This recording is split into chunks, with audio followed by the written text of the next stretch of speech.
Baik, selamat pagi adik-adik. Selamat pagi Pak. Gimana kabarnya? Baik Baik. Baik ya. Sudah makan? Sudah Pak. Oh belum. Kenapa belum makan dia? Selamat bangun Pak. Oh telat bangun. Lain kali bangunnya lebih pagi ya. Baik Pak. Bangunnya jam berapa? Biasanya berapa?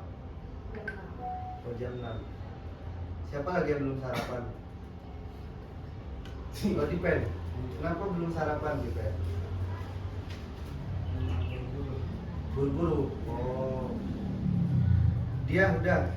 Sudah Bapak, sudah. Emianta sudah. Sudah Bapak. Oke. Jadi saya absen dulu ya. Ini dia. Hadir Bapak. Oke. Emi. Hadir Bapak. Dia. Hadir Bapak. Dipen.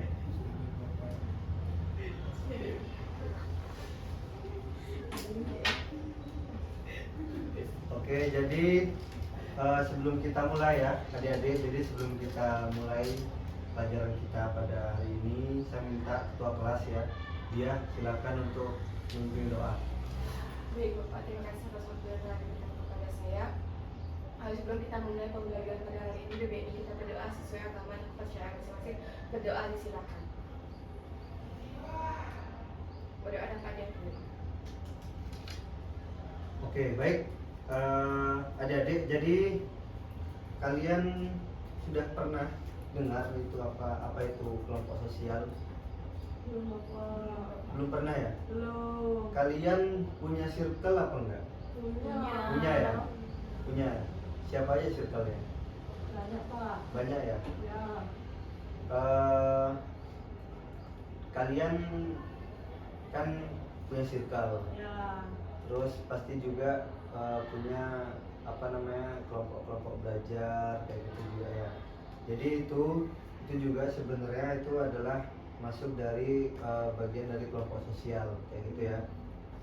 Jadi kenapa sih adik-adik ini harus atau penting untuk mempelajari kelompok-kelompok sosial supaya kalian tahu bahwasanya saya ini sebenarnya lagi ada dalam kelompok sosial seperti itu. Apa aja sih gitu kelompok sosial kayak gitu, biar kalian tuh nggak salah kalau misal ini tuh termasuk kelompok sosial apa enggak, dan kalian tuh mengerti kayak gitu. Itu ya tujuannya dari pembelajaran kita tentang kelompok sosial. Tuh, jadi kelompok sosial itu adalah himpunan manusia yang berinteraksi secara teratur dan memiliki kesadaran akan keanggotaan dan terikat oleh norma serta tujuan bersama. Di sini juga itu ada dari pendapat para ahli ya. Yang pertama itu ada dari George Homans. Itu beliau mengatakan bahwasanya kelompok sosial itu adalah sekumpulan individu yang melakukan interaksi, memiliki hubungan timbal balik dan membentuk struktur. Kemudian yang kedua itu dari Suryono Sukanto. Ada yang pernah dengar? Ini asal Indonesia ya. Gak tahu ya. Jadi beliau itu mengatakan bahwasanya kelompok sosial itu adalah satuan hidup manusia yang memiliki hubungan timbal balik dan kesadaran untuk menjadi satu, seperti itu ya. Jadi sudah lengkap, itu ada juga pendapat dari kedua para ahli seperti itu. Selanjutnya adalah ciri-ciri ya. Jadi ciri-ciri dari kelompok sosial itu ada tiga ya. Yang pertama itu adanya kesadaran keanggotaan, yang dimana di sana setiap anggota itu merasa menjadi bagian dari kelompok, seperti itu ya.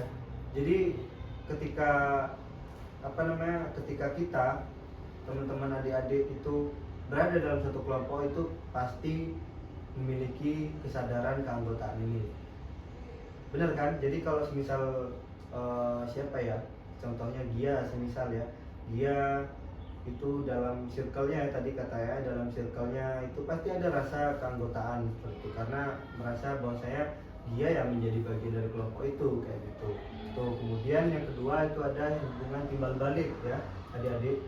Jadi ada interaksi teratur antar anggota, kesamaan kepentingan atau tujuan misalnya seperti itu ya. Jadi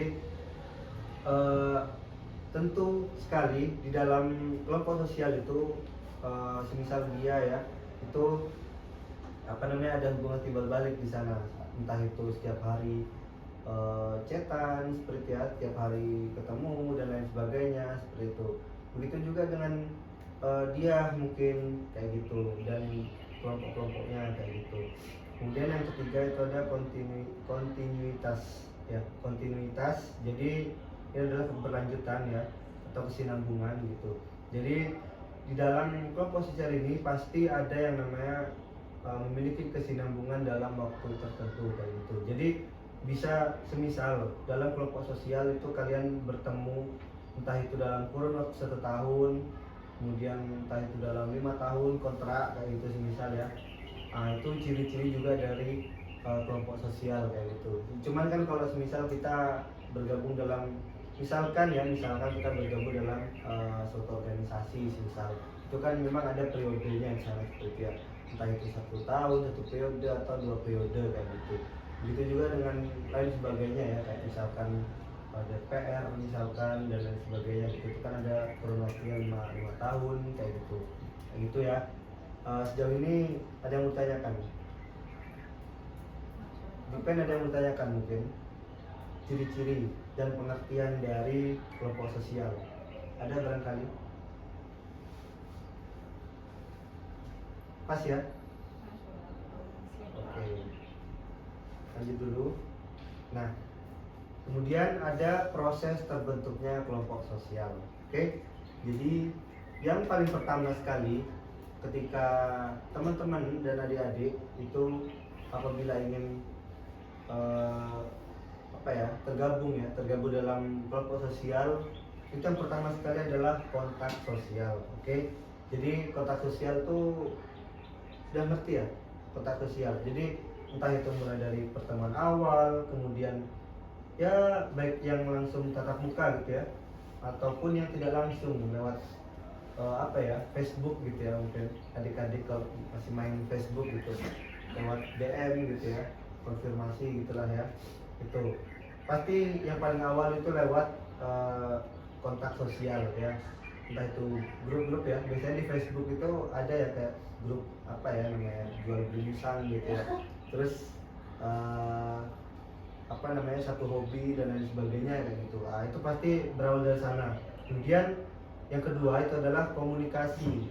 Tentu sekali semisal nanti adik-adik kalau semisal sudah memiliki kontak sosial, sudah pernah kontak sosial, itu pasti di sana akan ada komunikasi, entah itu bertanya tentang apa saja sih semisal yang ada di kelompok ini kayak gitu.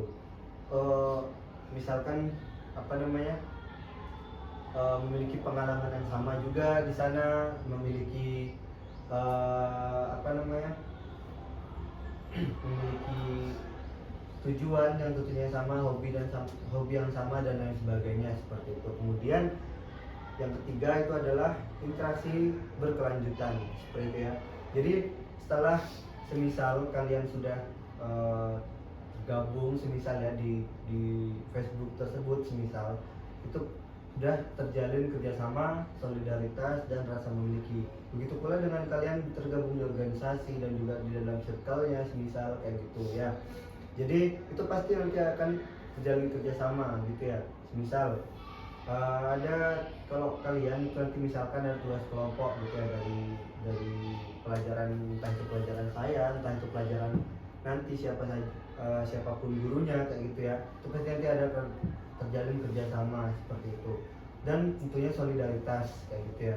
Karena kalau semisal kalian dalam suatu kelompok sosial itu solidaritasnya rendah, bisa jadi itu nanti jadi kelompok sosial yang mati suri gitu ya.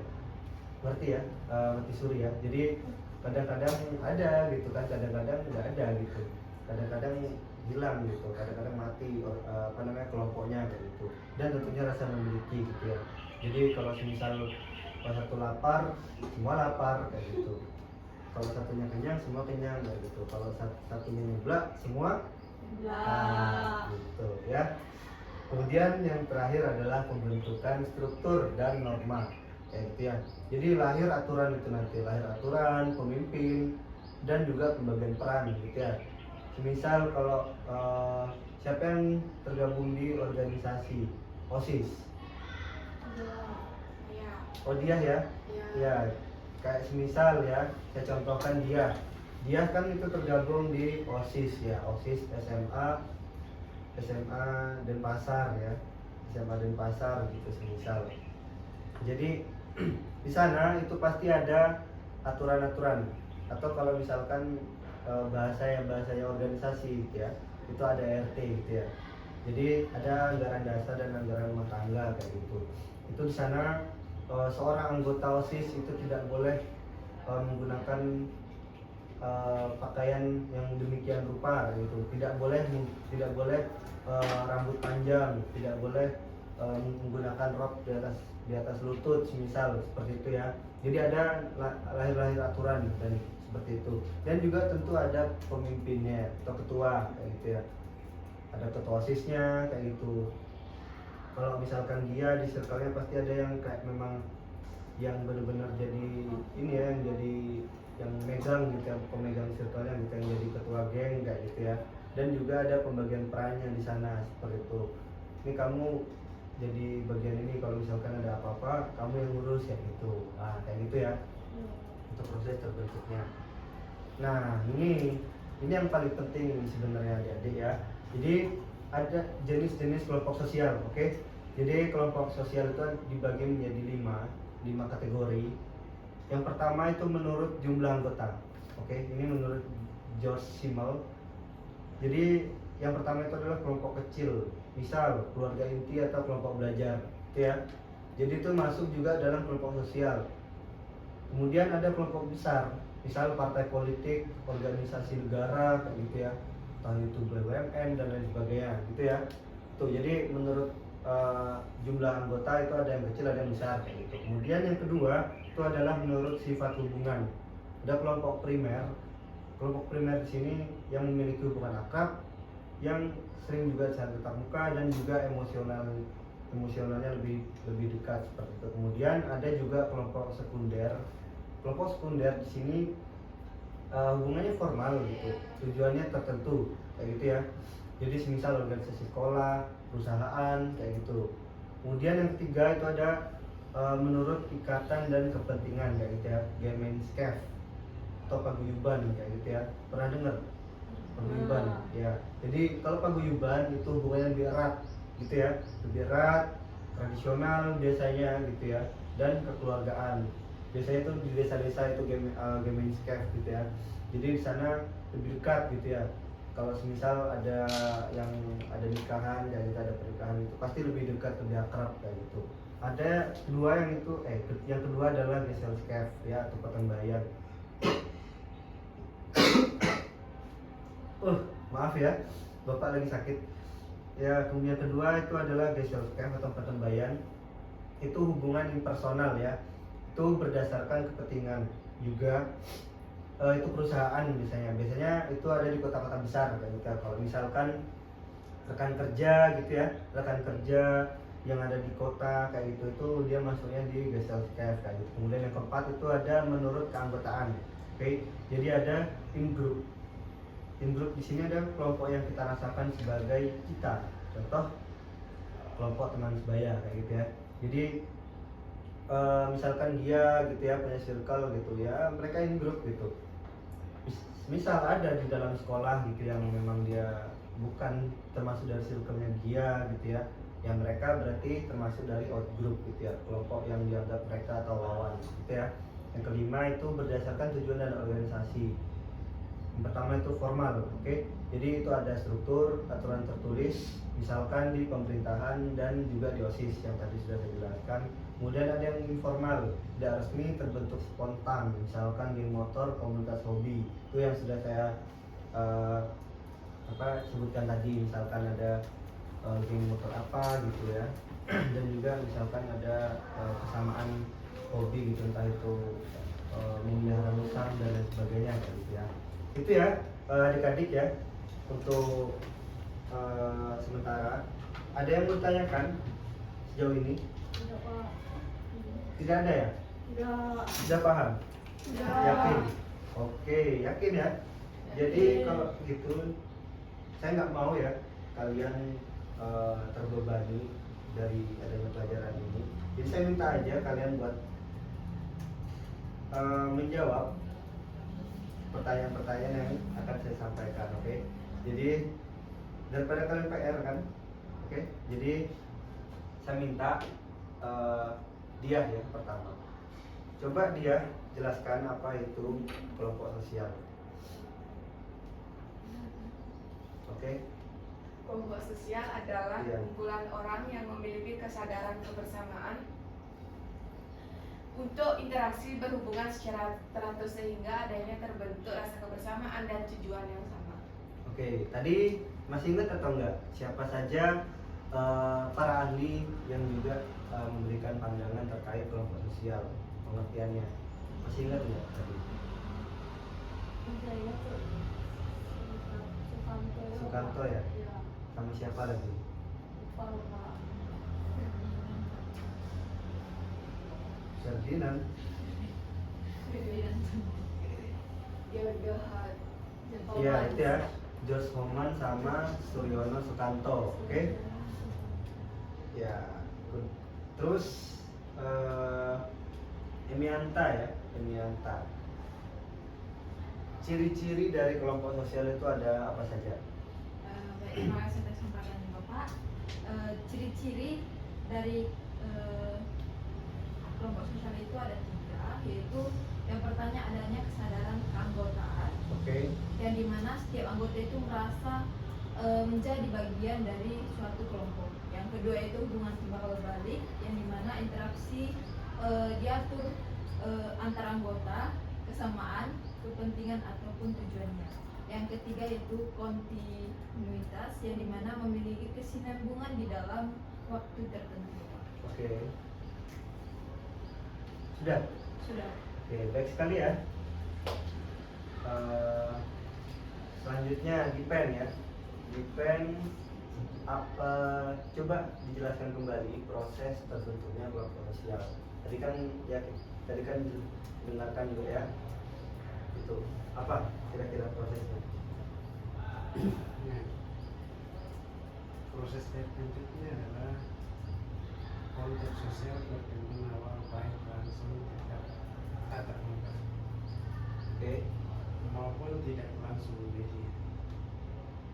Setelah itu, Yang kedua, komunitas pertukaran informasi dan perasaan. oke. Setelah itu, Yang ketiga, interaksi berkelanjutan terjalin kerjasama, solidaritas dan rasa memiliki. oke. Terakhir, Yang keempat, pembentukan struktur struktur dan norma, lahir aturan pemimpin pembagian peran. oke. Oke. Terima kasih ya Dipen. Selanjutnya dia. Oke, jadi jenis-jenis ya. Jadi jenis-jenis dari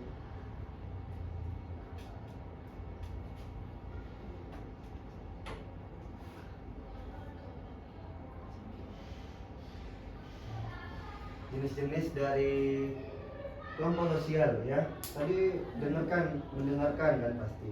Ayo apa aja? Bapak, tapi dia potong Pak.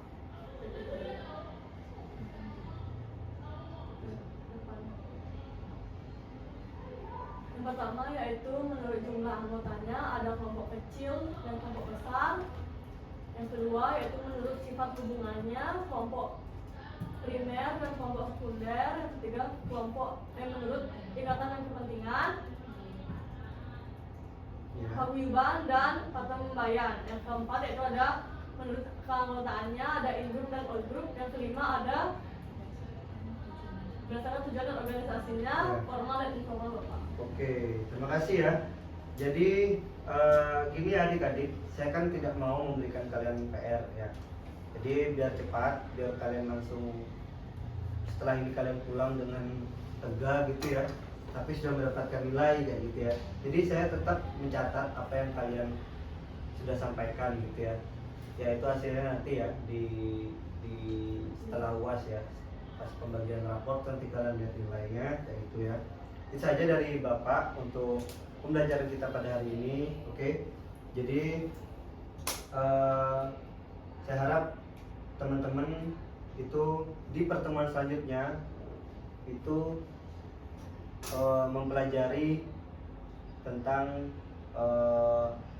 cara untuk mengintegrasikan kelompok sosial itu ke dalam kehidupan sehari-hari gitu ya. Jadi apa saja sekiranya yang masih berhubungan dengan kehidupan sehari-hari kalian kayak gitu, yang pernah kalian temukan kayak gitu ya. Itu ya saya minta itu buat pertemuan selanjutnya.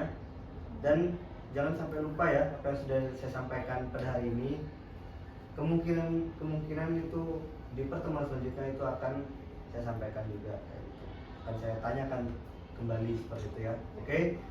Itu saja dari Bapak. Sebelum saya tutup, mohon untuk berdoa dulu ya dia ketua kelas. Baik Bapak, terima kasih. Mari kita tutup pelajaran pada hari ini dengan berdoa sesuai agama percaya masing-masing. Berdoa silakan. Berdoa dapat diakhiri.